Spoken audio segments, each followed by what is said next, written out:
Being a marketer these days is complicated. We're constantly hearing about that cool new technology or groundbreaking trend that's going to magically transform our business. But what actually works? Wouldn't it be cool if there was a web series where two marketing leaders sat down over drinks and simply told you how they do what they do? I'm Joe Hyland, and I'm the Chief Marketing Officer for On24. This is Marketing Happy Hour.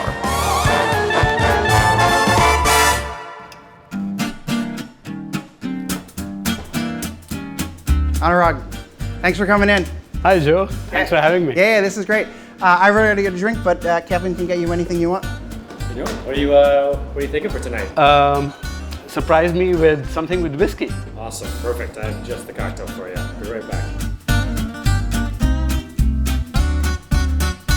Why marketing? Like, why do you do what you do? What do you love?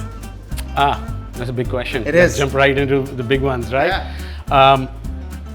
Marketing, why I love marketing is because I think it's the perfect blend of art and science. That has been said before. But more than that, I think marketing is, for me, a craft. And just like ask a cabinet maker what it means to build cabinets, and 20, 30, 40 years later, they're still improving the craft of making beautiful cabinets. It's true. So obviously tools change. Obviously what kind of cabinets are in style changes, but the craft becomes only better and better as you master the tools and you master the output.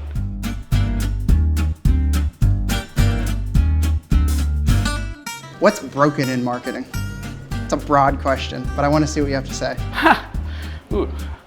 Okay, first of all, I'll put it on the table. Yeah. I hate the term B2B marketing. Fair. Right? Business to business. Fair. It's a legacy concept, right? Because somehow people were marketing to consumers, and what had happened was people were talking to businesses as if they were anonymous big corporation entities, right? Sure, and so we want to talk to business. Yeah. There's no business. There's a guy at the other end, a gal at the other end, and you're going to talk to them and solve a problem they have. Ultimately, business to business marketing is people to people marketing. Yeah, we called it people to people at my last company, and I love it because it's true. You're solving someone's problem. It could be personal problem or business problem, right? It could be both. Second piece, which I think what's broken is, I hate the term content marketing. Yeah. Right? Yeah. What's the opposite of content marketing? Content-less marketing? Content-free marketing? Right? You know what came about? Here's my hypothesis. Why content marketing came about was there was this rise of data-driven marketing for paid search and display, where you could do a lot of optimization on sliver of 6 words or 8 words. Right? So you don't have to worry about the big idea or what your creative campaign was, as long as you optimize 6 permutations of ad copy. Yeah. So you're not even saying anything in that case, exactly. right? Like, when somebody says we need to do more content marketing, that to me is like a very generic swash, right? It's comical. And also, what do you do with it? Like, what's the purpose? Going back to what you said, like, what are you trying to solve? Exactly. So a much better alternative would be to say, look, we need to have some conversations with our buyers. And we need to figure out how to engage the buyers in a meaningful conversation.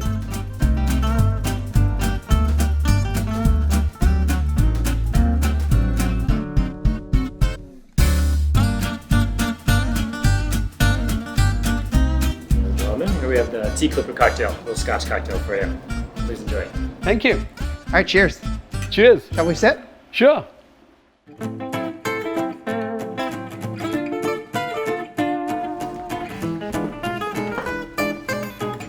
So Anurag, what was your entry point into marketing? Like, where'd you start?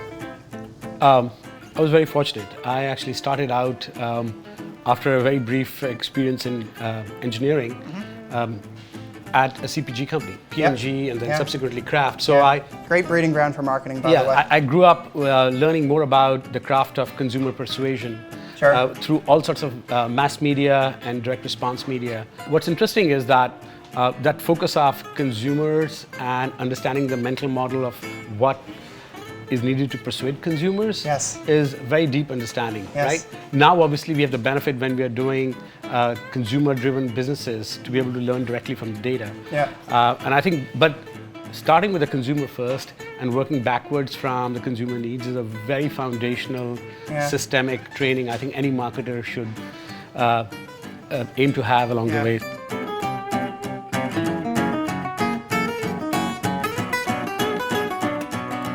let's talk about what works well. Let's talk about media mix. What's the right mix for you guys? What works, what doesn't? Where are you seeing success? Yeah.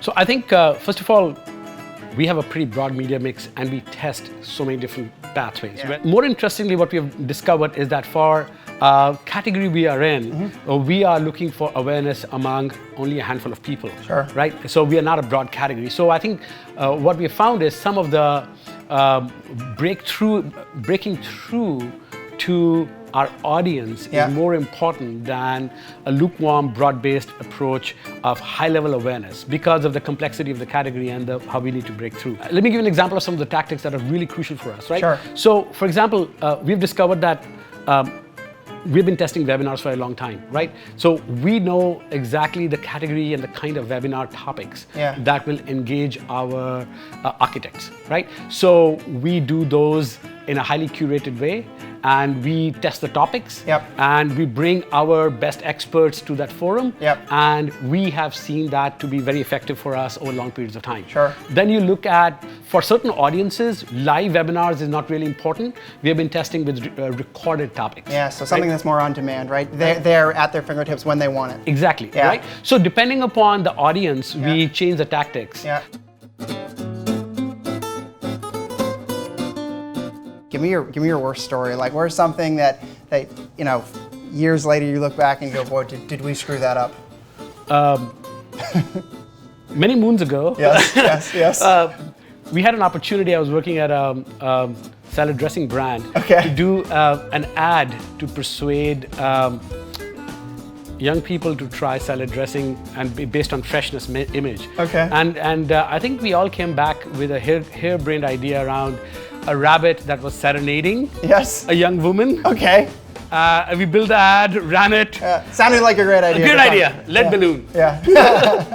Apparently, young women don't want to be serenaded by rabbits. Hindsight is 20/20, isn't it?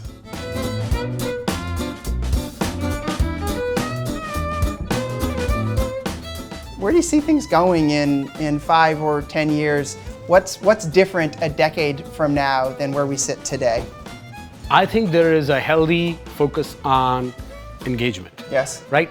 Rather than just awareness, let's just get somebody's eyeballs. And I think getting engagement right. Like truly engaging with your prospect. And during the high stake moments in the customer journey. Right? And most of them are not at the acquisition point. Most of them happen beyond awareness. Right? So for example, you have a trivial example I use is that if you're Uber, you don't have an awareness problem, right? Because everybody knows Uber, but people have different experiences once they know of you. So I think marketing will definitely move towards keeping customers engaged in a meaningful dialogue throughout the life of the customer, throughout the journey of the customer.